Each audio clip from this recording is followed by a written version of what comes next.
दोस्तों एक बार फिर से स्वागत है आपका अपने Hindi YouTube channel zero academy में। मैं रजत आपका बहुत बहुत स्वागत करता हूं।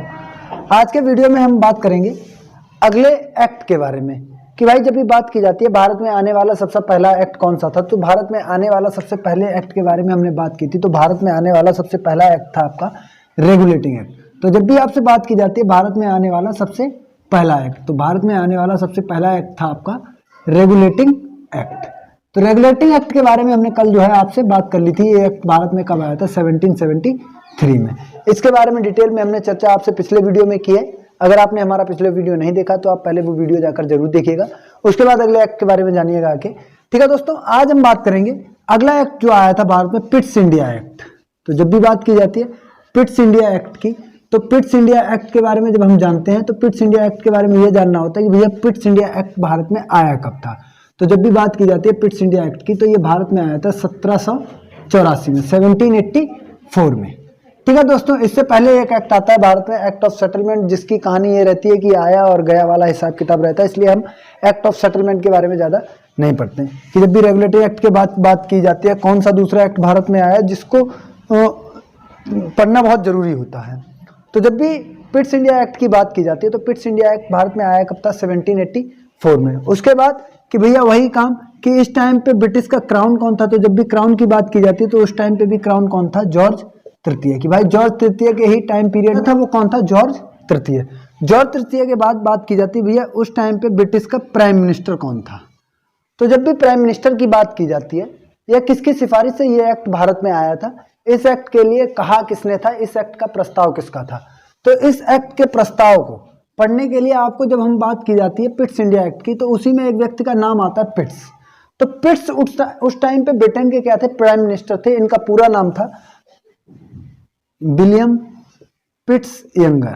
तो इनका जब पूरा नाम की बात की जाती है तो इन्हीं का नाम था विलियम पिट्स यंगर। तो विलियम पिट्स यंगर उस टाइम पे क्या थे? उस टाइम पे विलियम पिट्स यंगर जो थे वो ब्रिटेन के प्रधानमंत्री थे। इन्हीं के टाइम पीरियड में ये एक्ट भारत में आया था, या इन्हीं ने जो है क्या बात कही थी कि भारत में ये एक्ट अगला जाना चाहिए। और इस एक्ट को लाने के कारण क्या थे कि बात आती है भाई कि सिफारिश किसने की? तो विलियम पिट्स यंगर ने। और विलियम पिट्स यंगर उस टाइम पे कहाँ के प्राइम मिनिस्टर थे? ब्रिटेन के। उसके बाद बात आती है भाई कारण क्या थे। तो जब भी कारण की बात की जाती है, जब भी कारण की बात की जाती है तो इससे पहले एक एक्ट भारत में आया था। कौन सा एक्ट आया था भारत में? Regulating act. तो जब भी रेगुलेटिंग एक्ट की बात की जाती है, रेगुलेटिंग एक्ट में जो कमियां थी, तो इसका कारण था कि रेगुलेटिंग एक्ट में जो कमियां थी, रेगुलेटिंग एक्ट की कमियों को दूर करने के लिए कौन सा एक्ट लाया गया था? कमियों को दूर करने के लिए अगला एक्ट आता है, और अगले एक्ट का नाम क्या रहता है? Pitt's India act. यहां तक की बात में मुझे नहीं लगता आपको कोई समस्या है कि आपको सिंपली बात याद रखनी है कि रेगुलेटिंग एक्ट के बाद अगला एक्ट कौन सा आता है? Pitt's India act 1784। जब ये एक्ट भारत में आता है उस टाइम पे ब्रिटेन का राजा कौन होता है? तो जॉर्ज तृतीय। और ब्रिटेन का प्राइम मिनिस्टर कौन होता है? William Pitt's younger. ये एक्ट किसकी सिफारिश से भारत में आता है? तो उस टाइम के जो प्राइम मिनिस्टर थे तो उन्हीं ने इस एक्ट की सिफारिश की थी। ये एक्ट भारत में आता क्यों है? इस एक्ट के भारत में आने का सबसे बड़ा कारण ये था कि जो भारत में 1773 में रेगुलेटिंग एक्ट आता है उसमें कुछ कमियां रह जाती हैं। उन कमियों को दूर करने के लिए ही कौन सा एक्ट आता है? आपका पिट्स इंडिया एक्ट। आगे की कहानी देखते हैं। देखिएगा कि जब भी बात की जाती है पिट्स इंडिया एक्ट की, तो पिट्स इंडिया एक्ट में ऐसे क्या प्रावधान किए गए थे जिसके लिए इसको भारत में भेजा गया। तो बात करते हैं जब प्रावधानों की। देखिएगा दोस्तों कि जब भी प्रावधान की बात की जाती है, प्रावधान का मतलब कि नई कौन कौन सी चीजें इंप्लीमेंट की गई। तो नई चीजों की जब भी इंप्लीमेंटेशन की बात की जाती है तो प्रावधान में क्या किया गया कि कंपनी में पहली बार क्या लागू किया गया? द्वैध शासन लागू किया गया। कंपनी में पहली बार द्वैध शासन लागू किया गया। पहली बार क्या लागू किया गया? द्वैध शासन। द्वैध शासन लागू किया गया। कंपनी में पहली बार द्वैध शासन लागू करने का मतलब भैया, इससे पहले वाले वीडियो में हमने बंगाल में द्वैध शासन के बारे में जाना था कि भाई द्वैध शासन होता क्या था। तो द्वैध शासन के बारे में सिंपली जहां पे शासन के कितने स्तर हों? 2। तो द्वैध शासन का मतलब होता है कि जहां पे शासन के 2 स्तर हों उसी को क्या कहा जाता है? शासन के 2 स्तर, उसी को क्या कहा जाता है? द्वैध शासन कहा जाता है। तो जब भी द्वैध शासन की बात की जाती है तो पहली बार द्वैध शासन कहाँ लागू किया गया था? बंगाल में। बंगाल के बाद द्वैध शासन कहाँ लागू किया गया था? कंपनी में। कब किया गया था? पिट्स इंडिया एक्ट में ये प्रावधान आया था कि भाई कंपनी में क्या लागू होगा?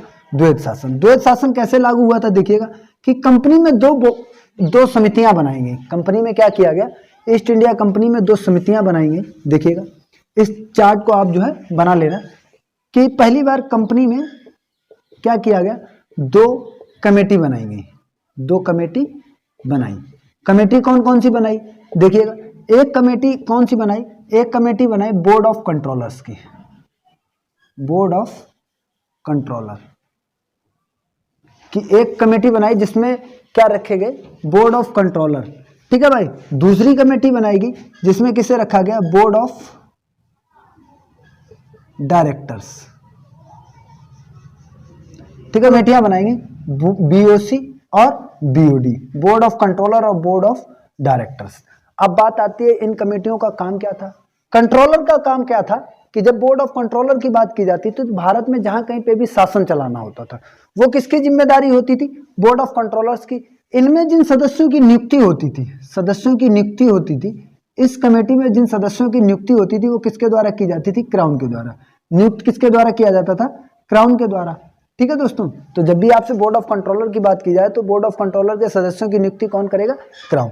लेकिन जब बात आती है बोर्ड ऑफ डायरेक्टर्स की, तो बोर्ड ऑफ डायरेक्टर्स में कौन थे, जिसके पास कंपनी के ज्यादा शेयर होते थे। कि भाई एक तरीके से ये कह लीजिए कंपनी के जो मालिक थे, कि ईस्ट इंडिया कंपनी के जो मालिक थे, कंपनी के मालिक होते थे, उन्हीं को स्थान किसमें दिया गया, बोर्ड ऑफ डायरेक्टर्स में। इनका काम क्या था, ये क्या काम करेंगे, भारत के साथ व्यापारिक गतिविधियों में हिस्सा लेंगे, भारत के साथ व्यापार करेंगे। कि भाई कहाँ पे व्यापार करना है या नहीं करना है ये कौन डिसाइड करेगा, ये कौन डिसाइड करेगा, बोर्ड ऑफ डायरेक्टर्स। लेकिन जब ये बात आती थी कि भारत में कहाँ कैसे शासन करना है तो ये कौन डिसाइड करता था, बोर्ड ऑफ कंट्रोलर।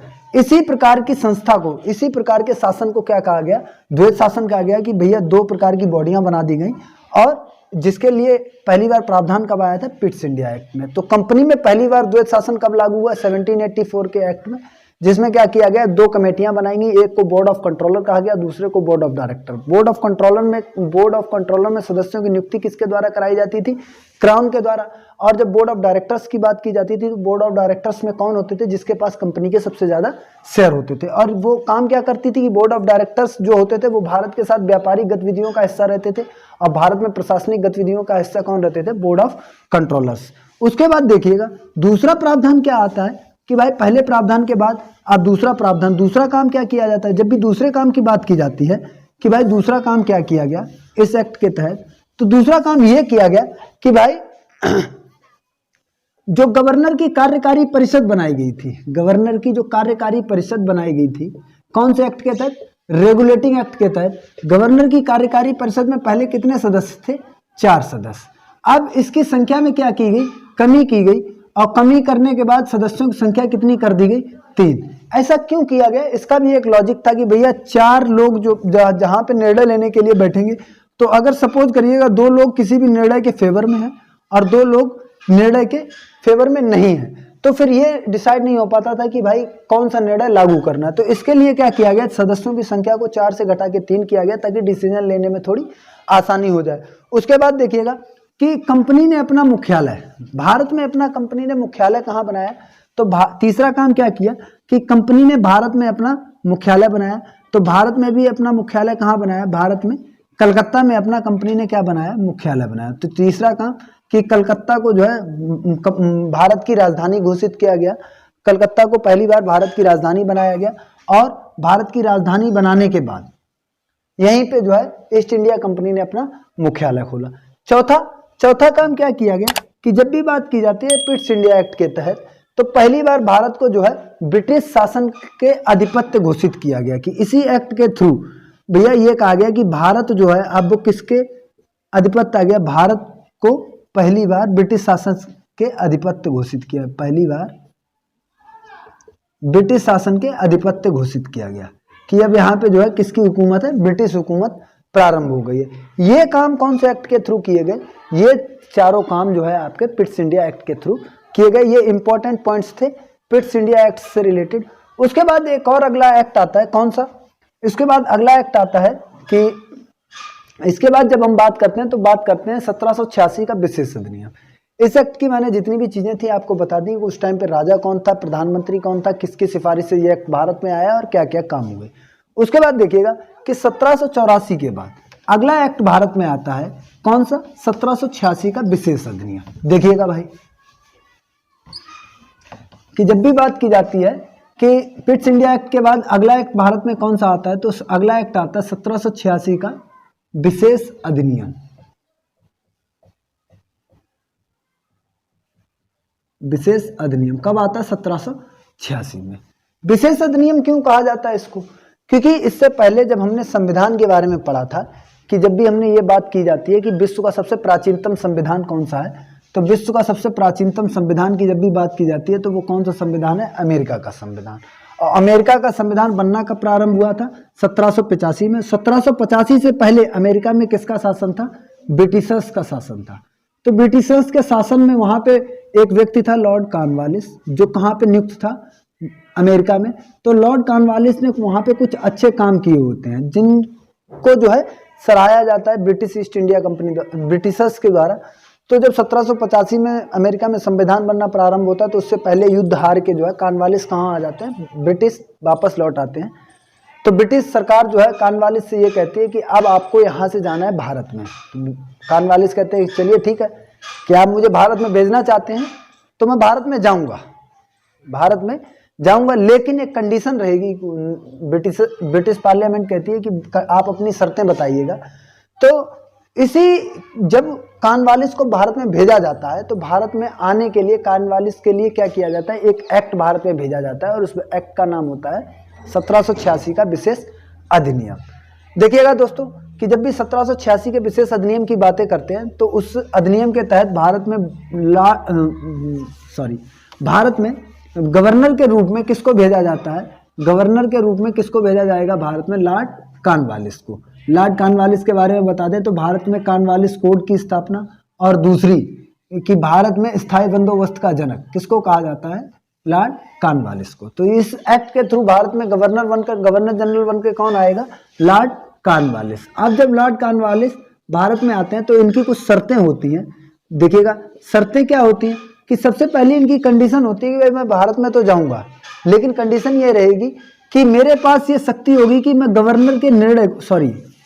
गवर्नर की कार्यकारी परिषद का निर्णय बदल सकूं। गवर्नर की कार्यकारी परिषद का निर्णय बदल सकूं, कि ऐसा नहीं कि जो फैसला कार्यकारी परिषद ने लिया उस पर मुझे काम करना हो, कि गवर्नर की कार्यकारी परिषद का निर्णय बदल सकूं। कि पहला काम कि भैया अगर कोई भी निर्णय मुझे अच्छा लगता है तो वो मैं करूंगा, ठीक है भाई। आप ऐसा नहीं कि गवर्नर की कार्यकारी परिषद मना करती है तो मैं उसको मानूंगा नहीं, ये मुझे एक विशेष अथॉरिटी चाहिए कि मैं उस निर्णय को बदल सकूं। तो उन्होंने कहा चलिए ठीक है, ये नियम आपको आपको दे दिया जाता है अधिकार। दूसरा अधिकार ये कहा जाता है कि जितनी भी सेना होगी भारत में, जितनी भी ब्रिटिश सेना होगी उस पूरी सेना का नेतृत्व मैं करूंगा। जितनी भी सेना होगी उसका नेतृत्व मेरे द्वारा किया जाएगा, कि मैं जो बोलूंगा वही काम किसको करना पड़ेगा? वहां पे जितनी भी ब्रिटिश सेना होगी उसको ये काम करना होगा। ये दोनों शर्तें थी किसकी? लॉर्ड कॉर्नवालिस की। उसके बाद जब भी इनकी इंपॉर्टेंट चीज़ों की बात की जाती है, इनके बारे में इंपॉर्टेंट पॉइंट्स की बात की जाती है, तो ये दो तो इनकी शर्तें थी। इनके इंपॉर्टेंट कामों की बात की जाती है तो इन्होंने भारत में स्थायी बंदोबस्त की व्यवस्था प्रारंभ कराई थी। स्थायी बंदोबस्त की व्यवस्था किसके द्वारा प्रारंभ कराई गई? तो स्थायी बंदोबस्त के जनक जो है वो किसको कहा जाता है? लॉर्ड कॉर्नवालिस को। तो स्थायी बंदोबस्त और कॉर्नवालिस कोर्ट की स्थापना किसके द्वारा की गई? कॉर्नवालिस कोर्ट की स्थापना किसके द्वारा कराई गई? लॉर्ड कॉर्नवालिस के द्वारा। उसके बाद बात आती है भाई और क्या काम, कि ये भारत में टोटल कितनी बार आए? ये भारत में टोटल 2 बार आए, और दूसरी बार में इनकी मृत्यु हो जाती है। अब मृत्यु होने के बाद इनकी जो डेड बॉडी है उसको गाजीपुर में लगाया गया है। तो दूसरी बार जब ये भारत आते हैं तो इनकी मृत्यु हो जाती है और इनकी डेड बॉडी को गाजीपुर उत्तर प्रदेश में लगाया गया। ये था 1786 का विशेष अधिनियम, कि इसमें ज्यादा कुछ नहीं था। कि ये अधिनियम आया कब था? 1786 में। इसके थ्रू भारत में गवर्नर जनरल किसको बना के भेजा जाता है? लॉर्ड कॉर्नवालिस का। इससे पहले ये कहां से युद्ध हार के आते हैं? अमेरिका से। अमेरिका का संविधान बनना कब प्रारंभ हुआ? 1785 में। 1785 में जब ये संविधान बनना प्रारंभ होता है उसके बाद 1786 में इन्हें भारत भेजा जाता है। भारत में आने से पहले इनके 2-3 जो शर्तें होती हैं वो बताई जाती हैं कि भैया गवर्नर की कार्यकारी परिषद अगर कोई निर्णय लेती है तो मैं उसको बदल सकता हूँ, ऐसे मेरे पास पावर होनी चाहिए। दूसरा कि भारत में जितनी भी ब्रिटिश सेना होगी उसको मैं अपने हिसाब से इस्तेमाल करूंगा। ये दोनों शर्तों के साथ जो है इस एक्ट को भारत में भेजा जाता है। और जब ये भारत में आते हैं तो इनके इंपॉर्टेंट कामों की बात की जाती है। तो भारत में स्थायी बंदोबस्त का जनक और कॉर्नवालिस कोड की स्थापना किसके द्वारा की जाती है? लॉर्ड कॉर्नवालिस के द्वारा की जाती है। और ये भारत में कुल 2 बार आए थे। दूसरी बार में इनकी मृत्यु हो जाती है। मृत्यु होने के बाद इनकी डेड बॉडी को गाजीपुर उत्तर प्रदेश में लगाया जाता है। ठीक है दोस्तों, आज के दोनों एक्टों में हम इतनी ही जानकारी कलेक्ट करेंगे।